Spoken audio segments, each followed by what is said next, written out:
Vale, muchas gracias. Vamos a comenzar ya con este gran invitado de hoy, Christian Bason.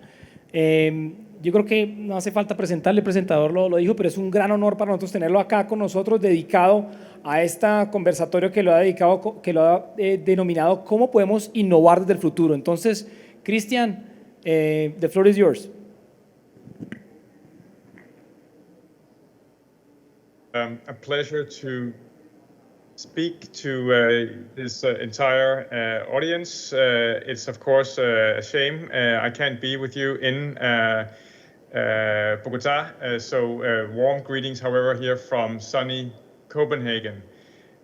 Let me share some ideas around what it might mean to innovate from the future or work with design as a driver for innovation from the future. The question that I've also been listening to this morning in your time has, of course, been around how to create long-term positive change, positive impacts for issues like health, social inclusion and welfare, impact and positive change around workforce development and building of the economy, impact for the environment, for climate change, maybe for mobility, and all of the other big questions that you ask when you are in government or you ask when you are in enterprises and companies that want to make a contribution to society, to people, to the planet. Those are some of the big challenges we're asking. And of course, the challenge is how then to go about dealing with it. Now, here in Copenhagen, we at the Danish Design Center say that we work for unleashing people's ability to create a more sustainable world. And we believe that the tools, the thinking, the methods, approaches in design are quite powerful in helping us do that. We work with what we call missions across green and digital and social transition. And when I talk about transition, what I mean by that, of course, also encapsulates the idea of innovation or the idea of transformation, but it's perhaps something even bigger than that, which is about long-term change. Now, I was really happy to hear this morning some very, very clear and I think strong points around what design is and what design can do for public innovation. One way of articulating what design is in that context is to really involve people, and here I mean citizens, enterprises, but also other stakeholders in communities, in society, and across government, in co-creating new approaches to both current but also future challenges.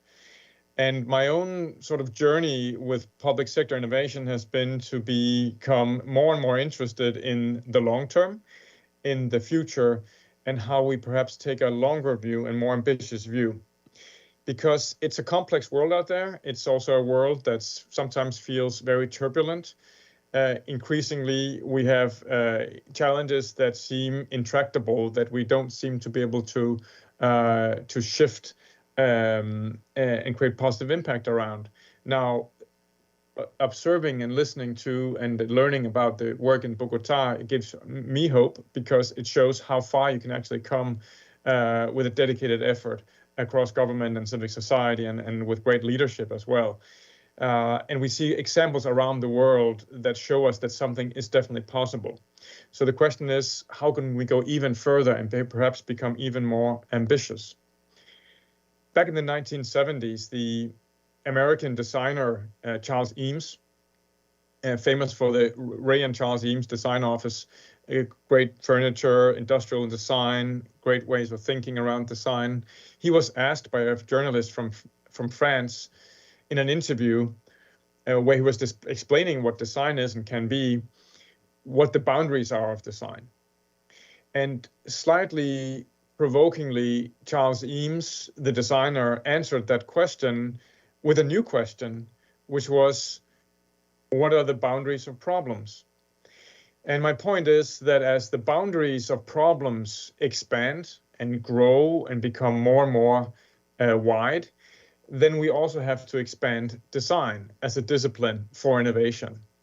So that's the reason that my good friend and co-author Jens Martin Skibsted and I wrote the book, Expand, Stretching the Future by Design, which suggests ways in which we can innovate how we innovate.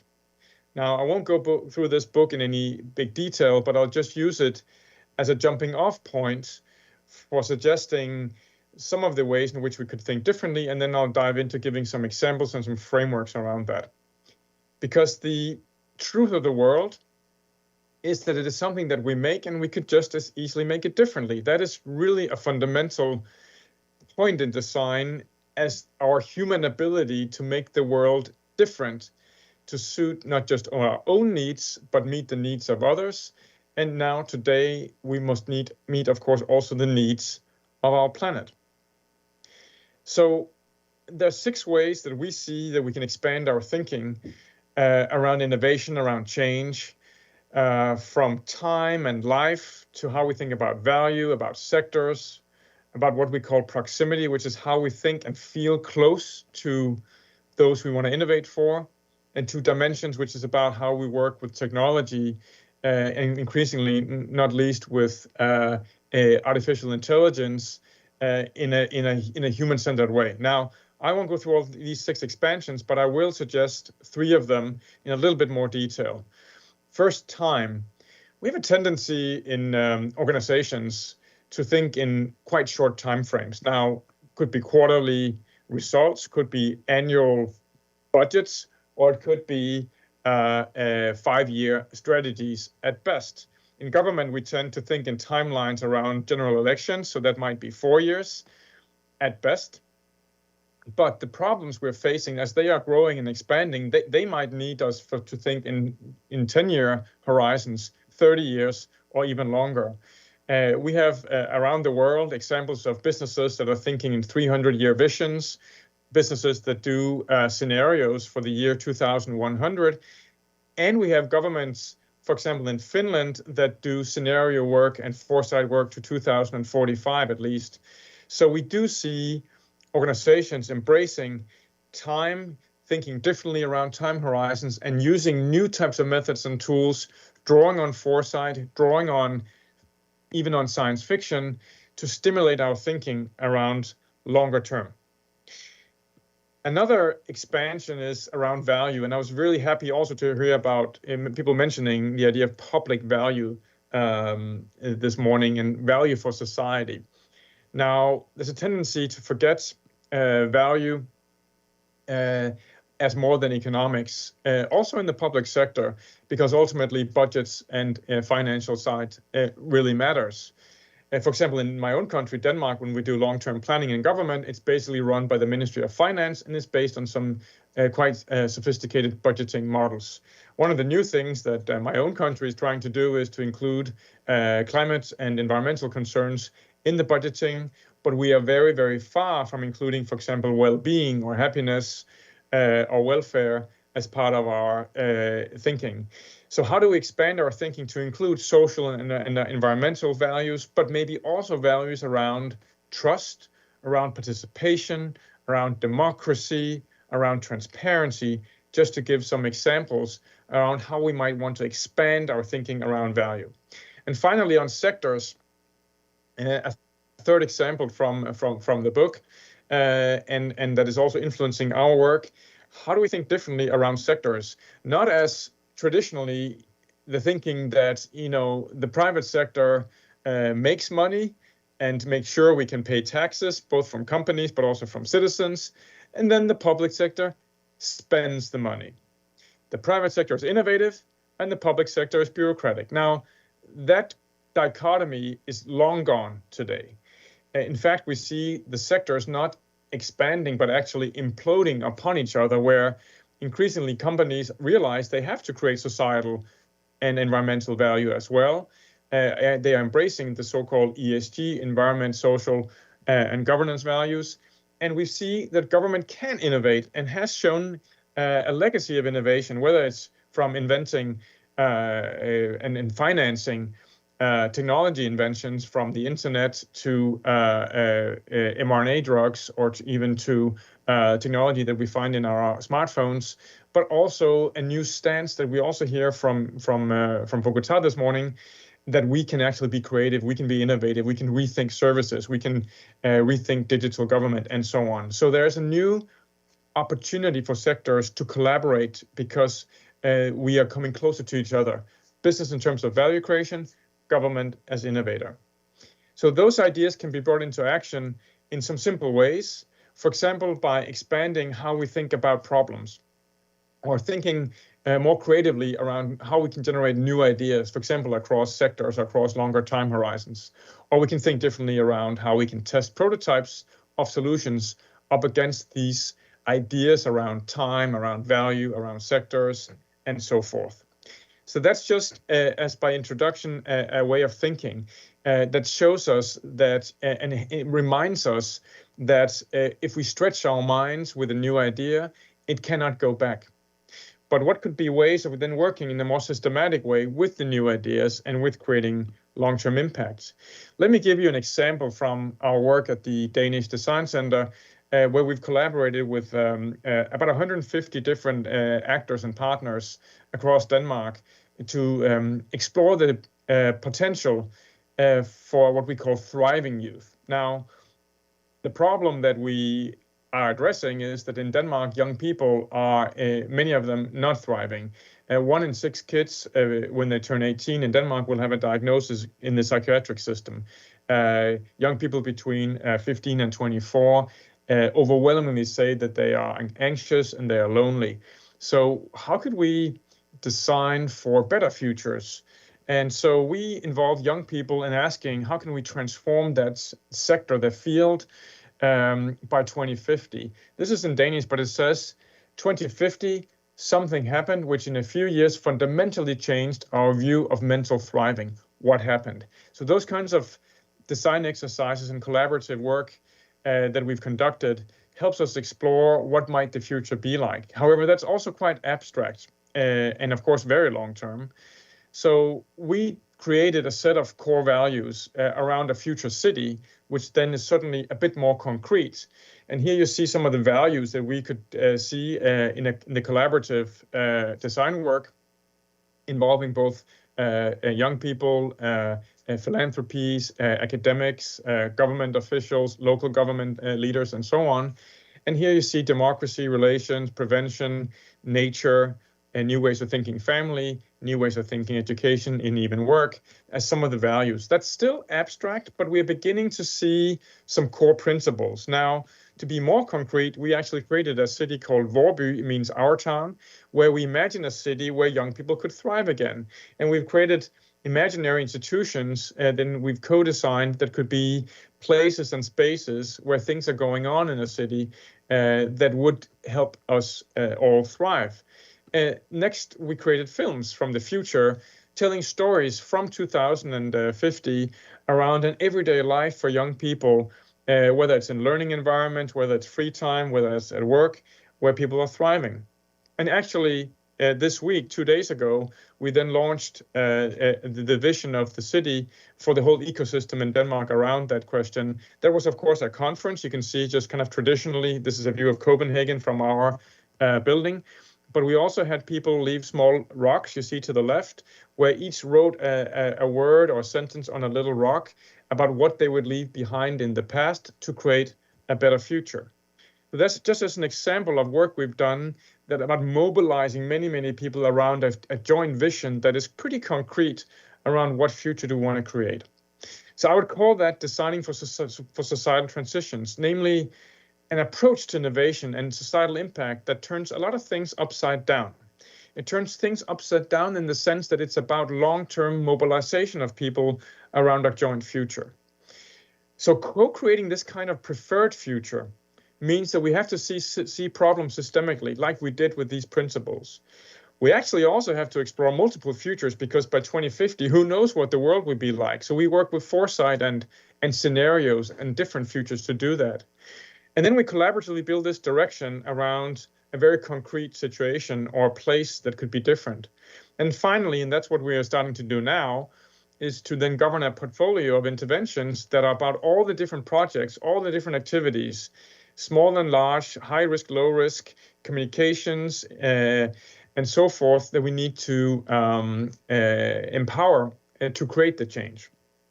So as a way of a model or a process to do this, we've developed together with, amongst others, the city of Aarhus, which is the second largest city in Denmark that is in itself addressing some of these types of challenges, a process where you start with reframing the challenge, opening up the future through scenarios, deciding on what is the mission or the preferred future, and then this governance of the portfolio of interventions.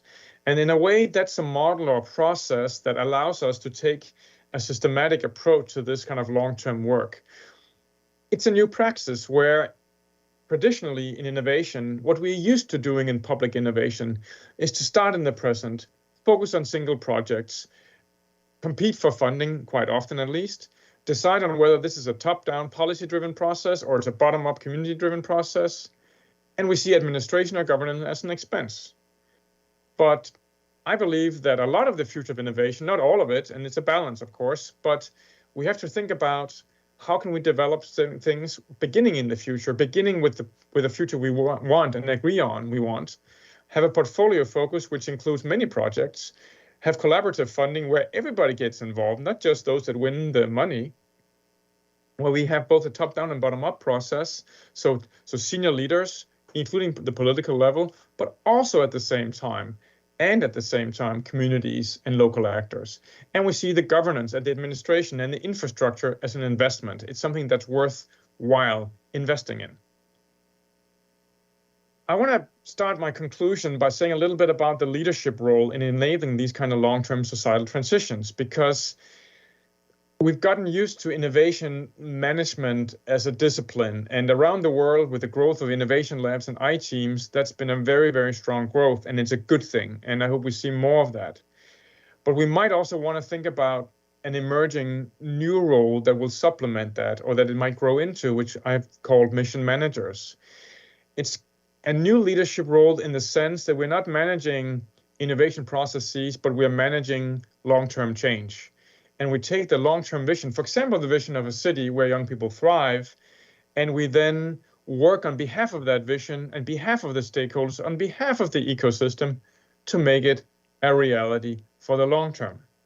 So the roles of the mission managers might be to keep sustaining the mission or the direction, to build and nurture the governance, which means the involvement of citizens, the involvement of political leaders, the involvement of business, the involvement of academia, in making decisions together around how do we get there. And then support and manage the strategic portfolio of interventions and drive the learning, because really what we want to see is a lot of experiments where we learn from both those that fail and those that succeed, and we build more of the successful ones, attract even more experiments, attract even more funding, more resources, and we of course stop doing what's not working. So what I'm trying to say here is that if we're going to address systemic long-term problems, we must also create systemic ways of working with them. We've built the infrastructure with innovation teams and labs over the last decade or so. Now is probably the time to start asking new questions and becoming even more ambitious. Some of the dilemmas and challenges that you might think about for the conversation now is, how can we move from multiple scenarios to a single preferred future? Because when you decide on a long-term future, it's political. It's also about what do we want as a society, and can we get backing politically for that? When you create a preferred future, long-term, how ambitious or how abstract do you want to make it, and how concrete do you make it? Can you make it even both ambitious and pretty concrete so we can see the change we want to make? What capacity do we need in organizations to involve our ecosystems in co-creating these new futures? Do we have the skills today? Do innovation teams and I-teams have the skills? Is there something more to do here? How do we build legitimate governance to involve all relevant stakeholders, not just the city council anymore, but the city council and other actors as well in making good decisions? And do we need, as I said before, need to move beyond the labs or build from the labs, create third places where we can manage the long-term change we're looking for? Thanks so much for listening. I'm looking much forward to the dialogue, and I'll stop sharing my screen right now. Please reach out if you want to connect with me in other ways too. Thank you so much.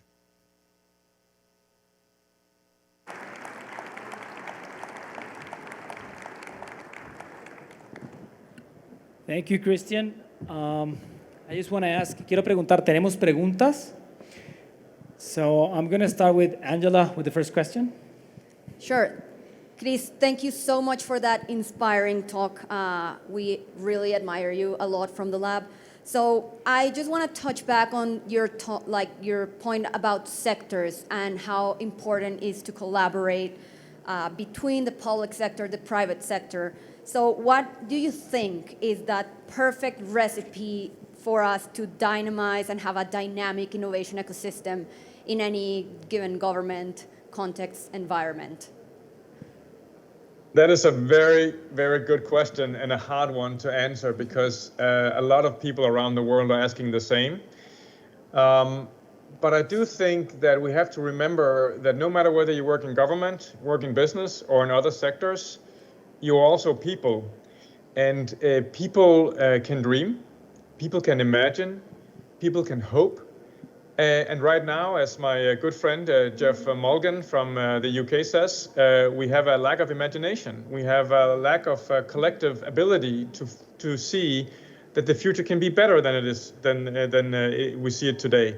So I think one of the keys to successfully orchestrating, engaging ecosystems of actors around public value, let's call it that, and is to really start creating visions for the future long term together. And somebody needs to orchestrate that, of course. Somebody needs to convene and invite. And the most powerful conveners on the planet are governments, because they have the legitimacy to do that. So it's a huge responsibility, I think, for governments to start doing that. Now, others can do it too, of course, communities, businesses themselves, academia. But I think there's a key role there for governments to start convening and acting as a facilitator rather than just a decision maker.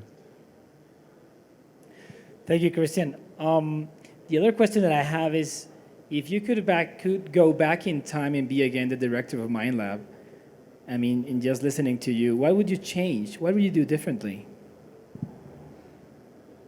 Right. Well, I had a very good time running MindLab, and I think we were onto something really important and significant.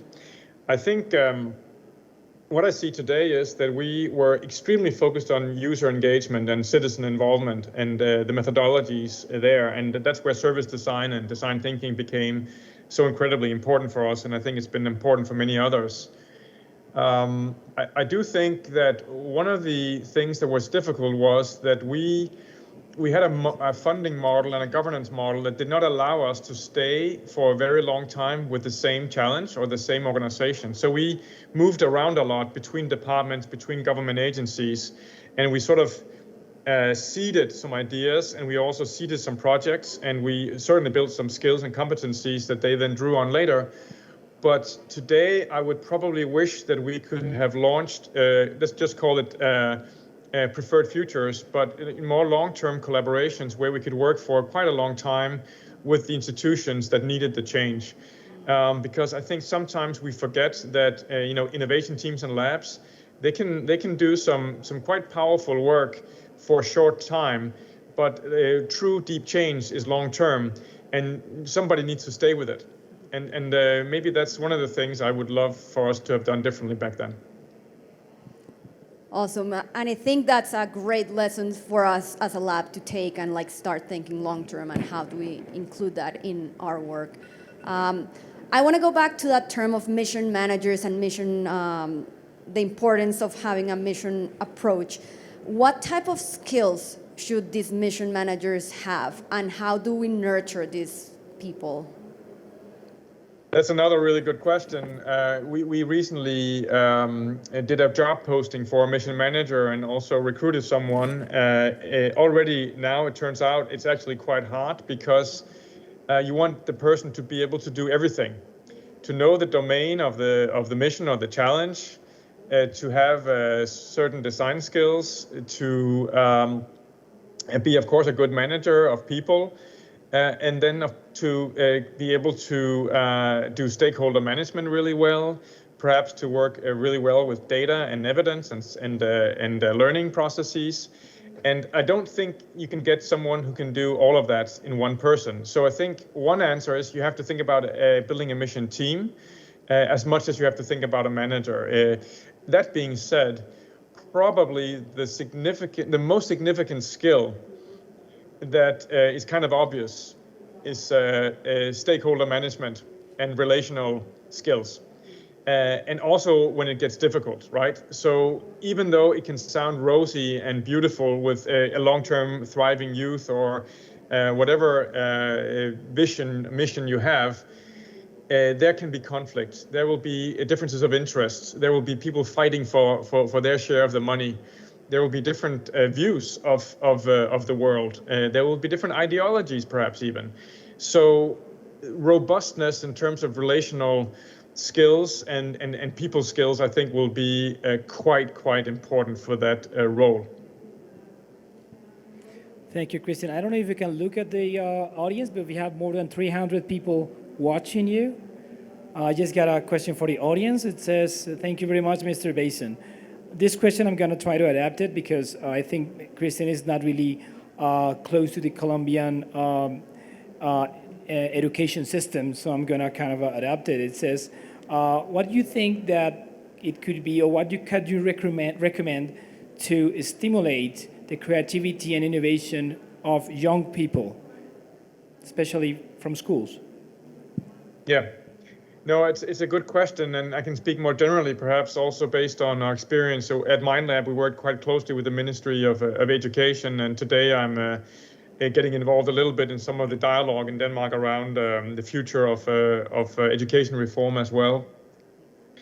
I think fundamentally that most educational systems and schools, including in my own country, need to bring creativity, innovation, let's call it creative problem solving, but I actually like more the idea of creatively designing better futures into not just the curriculum, but into a way of working.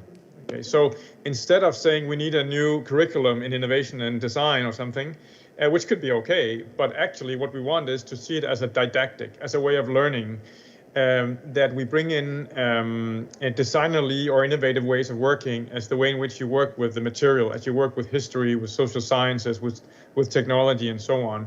So I think we are in a place where we want to bring in collaborative, team-based, innovative skills as the way in which we learn in schools. And that would be a pretty radical, probably, transformation of how we think about schools and learning, including to do it not in just inside a building with other pupils, but doing it with the local community, with local enterprises, doing it as something that you do with actors in society. So opening up the school, something we're trying to do in Denmark with some success, but not fully. So I think the ambitious answer to your question is to start rethinking what is a school, what is learning, and how can we in a way, indirectly educate innovators and creatives, creative problem solvers through the way in which they fundamentally learn. Thanks so much, Christian. And just to close this space, I would like you to tell us, are governments doing something wrong in their innovation efforts? And if so, what are they doing wrong? And what are they doing right? Well, on the one side, most governments around the world think that they are the ones who have to fix things. And they also think that they can make a decision and then that decision just happens outside in society, which is, of course, not the case, that just because you make a decision, it automatically gets implemented. So that's what governments mostly get wrong. What I hear that you are getting right in Bogota, certainly, perhaps also in Colombia, and that governments, some places are getting right, is that they are beginning to see themselves as facilitators of change. Governments are beginning to see themselves as the conveners of many more stakeholders, ecosystems of actors, as you also say, and inviting them and in a way with humility, asking them, how can we serve, how can we help with making the future we all want, or most of us want, become a reality. For the long term. And that's what some governments are beginning to get more right. And it seems to me that you are beginning to get it quite right. And I just wish you all the best of luck and even more energy. I can feel the energy all the way to Copenhagen from your conference today. I really congratulate you on that. And I can see it on the stage earlier today as well. So keep that up and keep having that high level of ambition and energy. And then I think you'll be doing really well. Well, thank you, Christian, for your speech, for answering our questions. And we end right now this conference. Thank you very much. Muchas gracias. Thank you. Thanks. Take care. Bogotá tiene mucho que contar.